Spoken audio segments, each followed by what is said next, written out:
The term rocket science is often used to describe a concept that is quite difficult to understand. But in this video, we are going to explain the technology behind rockets and rocket engines in a simplified, scientific manner. To keep the rocket moving, you have to eject from it a huge amount of mass at high speed. This is simply Newton's third law of motion. The greater the momentum the rocket loses, the more force or thrust on the rocket.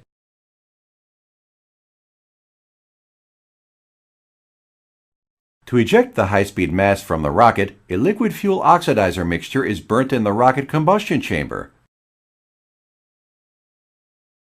The combustion chamber also helps the fuel and oxidizer to mix in an efficient manner due to its clever mixing design. The high-speed jet is passed through a specially shaped rocket nozzle. The function of the nozzle is to increase the exhaust velocity even further, thus increasing the rocket's thrust. These kinds of nozzles are called converging-diverging nozzles.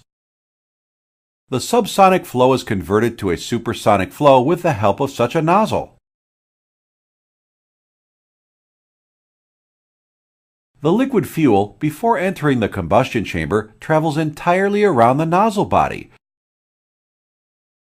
This helps to reduce the nozzle cover temperature and also results in some energy savings. To pump the fuel and oxidizer at an adequate flow rate, 2 pumps are used. These pumps are driven by a turbine, which is connected to the same shaft as the pumps. The pump turbine unit is referred to as a turbopump. A gas generator produces hot gas, which will turn the turbine. A bypassed stream of fuel and an oxidizer are fed into the gas generator for the purpose of combustion. Exhaust from the turbine is mixed with the main rocket exhaust. This unit of the rocket is called the rocket engine. The rocket engine we have discussed so far is more specifically called a liquid propellant rocket engine. They are the most powerful and versatile rocket propulsion systems available. The fuel and oxidizer required for the rocket engine are stored in 2 large tanks as shown.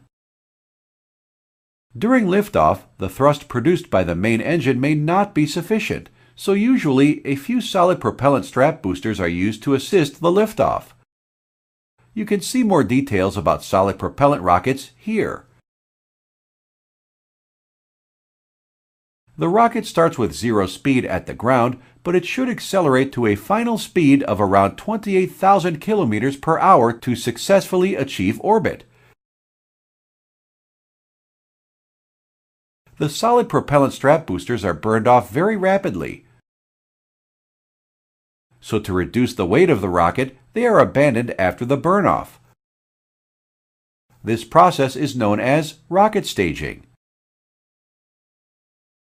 When the main engine is burned off, it is also abandoned and the next engine takes over the charge. In this way, the rocket's weight is greatly reduced, thus greater acceleration can be achieved.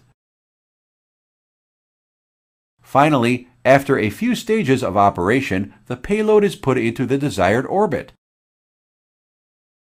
Rocket staging up to 5 has been successfully tested. You might be wondering how the rocket is able to maneuver itself to reach its destination. The most modern and common technique is called gimbaled thrust. Here, the rocket nozzle is tilted by high-precision devices. It is clear that any deviation from its normal angle will produce torque, which will make the rocket's body turn. After achieving enough turn, the gimbal angle is set to 0. You can see more details of the gimbal mechanism here.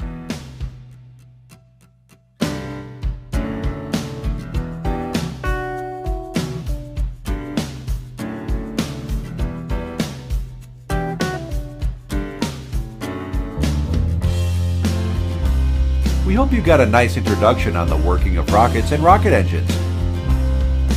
Thank you for watching the video.